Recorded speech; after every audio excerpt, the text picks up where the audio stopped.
আরে দিদিমা, মদন দা সুসু সুসু কেন করছে গো? ওদের সম্বন্ধে কিছু বলতে গেলে আমি আর ভাষা খুঁজে পাই না।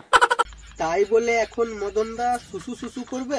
মদন একটু কালারফুল ছিল, তা বলে এরকম করবে? ভাই তুই কেন এই সমস্ত বলছিস?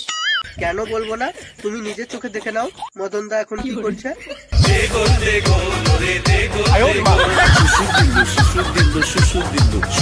দেখলে দিদিমা, দেখলে তো মদন দা কি করছে? যা ইচ্ছে তাই করে যাচ্ছে। তা দিদিমা, তুমি মদন দাকে কিছু বলো যাতে এইসব করা বন্ধ করে দেয়।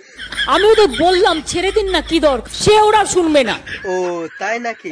তা দিদিমা, তোমাকে একটা কথা বলবো? আচ্ছা বলুন না। তুমি মদন দাকে মন্ত্রী সভা থেকে সরিয়ে দাও, তাহলেই দেখবে মদন দা একদম ছাদনা তলায় বসে পড়েছে। দেখো, সবাইকে কিন্তু ঢাক বাজানো যায় না।